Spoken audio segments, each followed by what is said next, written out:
911, what's your emergency?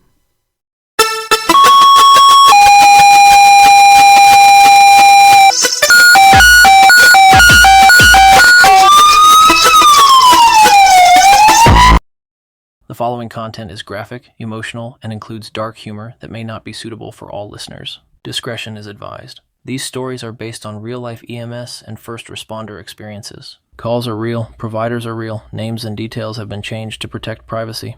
They may be disturbing to some and are definitely inappropriate for your HR department. Any medical discussion is personal experience, not protocol. Use your damn brain. Follow your local guidelines, and when in doubt, call Med Control. If you're struggling, don't do it alone. Talk to someone, a coworker, a friend, a therapist, or hell, reach out to me. Need help now? Text or call 988 or visit 988lifeline.org.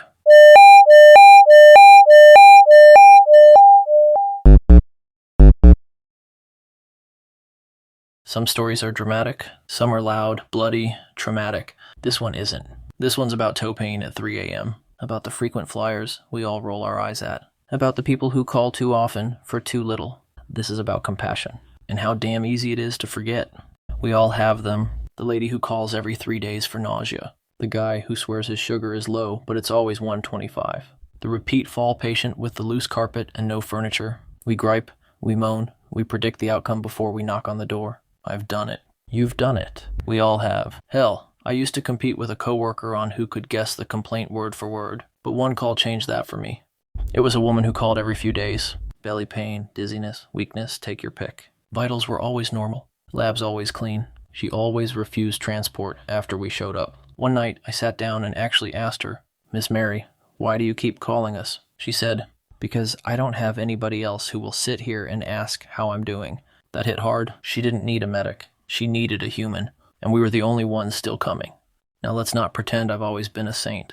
We had another one, notorious in our county. Called daily, sometimes twice. PD was always auto-dispatched. Fire wouldn't even respond anymore. They straight up blacklisted her. Her name was Marlene.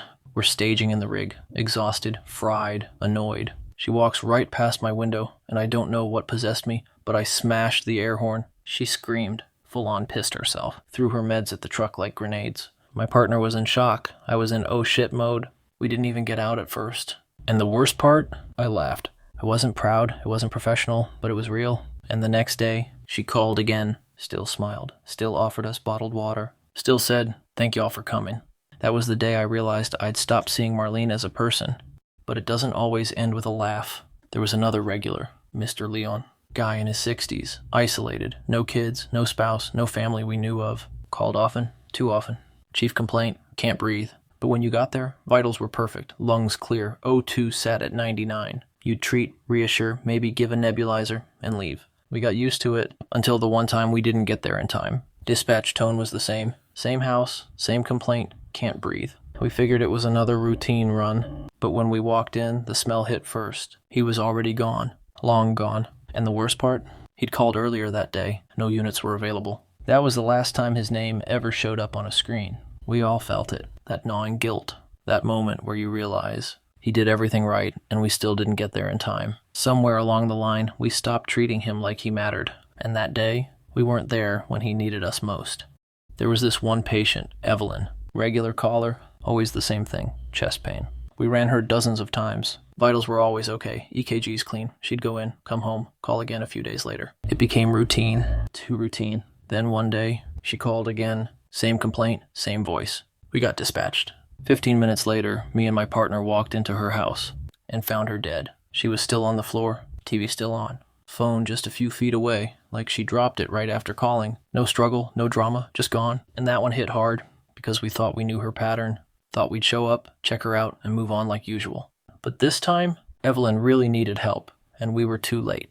You know what sticks with me more than any call? The way we treat each other. We'll put on a good show for a patient's family, act like we care, offer a prayer, do the hand on the shoulder thing. But when one of our own steps away, transfers to another service, goes through something real, silence. It's like they never existed. No check-ins, no, you good, no, you still standing. We're quick to call ourselves a brotherhood, but we're even quicker to forget each other the minute we're out of sight. And you know who I still talk to? The old-timers. The ones who saw the worst and still picked up the phone after. The ones who didn't care what patch you wore, they just gave a damn. and it's sad that I feel more respected by them than some of the people I've worked shifts with the last 5 years. We talk about compassion for our patients. We need to start showing it to each other, because if we don't, we become the same kind of cold, burned out system we bitch about every day. Here's the truth nobody wants to say out loud. This job rewards the jaded. If you cry too much, you're soft. If you care too much, you'll burn out. If you take too long with the non-urgent, you're holding up the system. So you become fast, efficient, emotionally bulletproof. But there's a cost. You stop seeing people. You start seeing problems. You stop hearing voices. You start hearing dispatch codes. And slowly you stop being the person who gives a damn.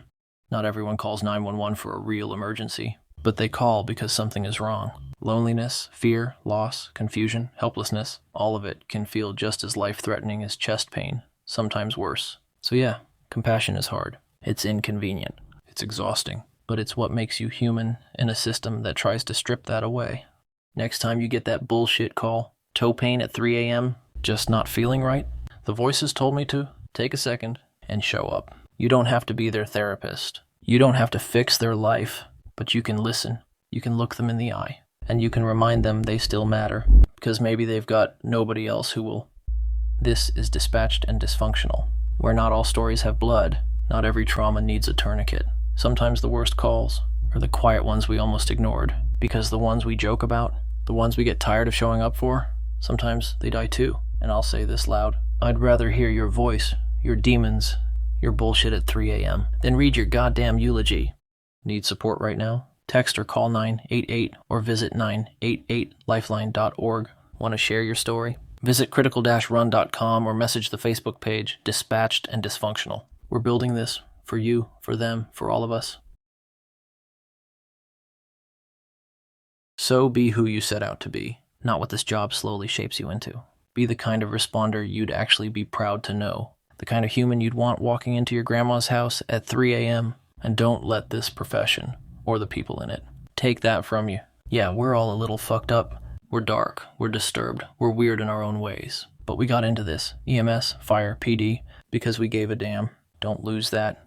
Finally, got the schedules aligned. Next episode will be a guest episode. Susan is a retired paramedic, police officer, firefighter, and also a mom and grandmother. She has been a great mentor and friend in this line of work. I have others lined up just trying to find out how to do this the best way possible. I also have one guy I would love to bring on here, a man I can actually call a friend and has always helped me. Just wait, we have more coming. I am just getting started on guest